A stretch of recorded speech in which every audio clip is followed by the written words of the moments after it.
اعوذ باللہ من الشیطان الرجیم، بسم اللہ الرحمن الرحیم۔ تمام ناظرین کی خدمت میں السلام علیکم ورحمۃ اللہ۔ ناظرین چلیں ایک کلپ دیکھتے ہیں اور اس کے اوپر انشاءاللہ پھر گفتگو کریں گے۔ امام حسین نہیں کہوں گا، ٹھیک ہے، حسین رضی اللہ تعالی عنہ کہوں۔ اس کی وجہ کیا ہے؟ اس کی وجہ یہ ہے، میں امام ابو حنیفہ تو کہہ دیتا ہوں، امام حسین نہیں کہتا۔ یہی تو میں آپ سے پوچھنے جا رہا تھا۔ اس کی وجہ یہ ہے کہ میں امام کو اس معنی میں لے ہی نہیں سکتا جس معنی میں اہل تشیع لیتے ہیں۔ ٹھیک ہے، ان کے ہاں ائمہ نبیوں سے بڑھ کر ہیں، اچھا، اس لیے وہ امام کہتے ہیں۔ یہ بات آپ پورے وثوق سے جی کہہ رہے ہیں؟ پورے وثوق، پوری ذمہ داری سے کہہ رہا ہوں، بلکہ تو اب وہ تو علل اعلان کہتے ہیں کہ ہمارے امام نبیوں سے بڑھ کر ہیں۔ وہ تو جیو ٹی وی میں بھی کہہ چکے ہیں، وہ تو علل اعلان کہتے ہیں۔ بالکل صحیح، ٹھیک ہے جی، ان کے ہاں اماموں پر وحی آتی ہے، ٹھیک ہے، ان کے ہاں امام معصوم ہوتا ہے، بالکل تو صحیح، یہ خصوصیات تو نبی کی ہوتی ہیں، ٹھیک تو ہے، یہ تو نبوت میں شراکت ہے۔ صحیح، تو میں تو نبوت میں شراکت سے رہا، تو میں کیوں ان کے ساتھ مشابہت پیدا کروں؟ بالکل صحیح، میں حسین رضی اللہ تعالی عنہ کی خاک کے پا کے برابر بھی نہیں ہوں، ٹھیک ہے، جی، لیکن میں ان کے لیے وہ لفظ استعمال نہیں کروں گا جس سے میرے نبی کی نبوت میں شراکت پیدا ہوتی ہے۔ ٹھیک ہے۔ اور آپ اس لیے- سمجھتے ہیں کہ امام کہنے سے نبوت میں شراکت پیدا ہوتی ہے؟ کیونکہ ان کا تصور وہ ہے، ٹھیک ہے، وہ اس عقیدے کے ساتھ امام کہتے ہیں کہ ان کے ہاں امام نبی سے بڑا ہے۔ بھئی ہمارا یہ تصور ہے تو اس سے آپ کا کیا تعلق ہے؟ آگے سنیں مزید کچھ کیا آتا ہے۔ ٹھیک ہے، وہ اس عقیدے کے ساتھ امام کہتے ہیں کہ ان کے ہاں امام معصوم ہے۔ بالکل ٹھیک، وہ اس عقیدے کے ساتھ امام کہتے ہیں کہ امام پر وحی اترتی ہے۔ تو ایمانداری سے بتائیے کہ آپ بھی اہل سنت والجماعت ہیں۔ اہل سنت جی۔ والجماعت کسی فرقے کا نام نہیں ہے۔ جی بالکل بالکل، نبی علیہ السلام کی سنت کو حجت سمجھنے والے اور صحابہ کرام کی جماعت کو اپنے لیے مشعل راہ سمجھنے والے اہل سنت والجماعت کہلاتے ہیں۔ جی بالکل، تو ہمارے ہاں تو یہ ساری خصوصیات تو نبی کی ہیں، تو ہمارے لوگوں کو تو ان چیزوں کا پتہ ہی نہیں ہے۔ آپ کے لوگوں کو پتہ نہیں ہے، ساری خصوصیات یہ نبی کی ہیں وغیرہ وغیرہ وغیرہ۔ تو اب ذرا ہم ان کے اپنے علماء سے دیکھتے ہیں کہ امام کہنا درست ہے یا نہیں ہے، ٹھیک ہے، وہ ذرا ہم ان کی کتابوں میں دیکھتے ہیں۔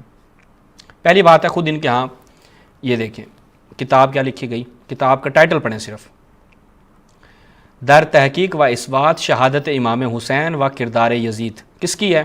قاسم نانوتوی۔ ڈاکہ ڈال دیا ختم نبوت پہ امام حسین کو امام کہہ کے۔ یا اس زمانے میں شیعہ امام نہیں کہتے تھے، اس زمانے میں شیعہ امام نہیں کہتے تھے۔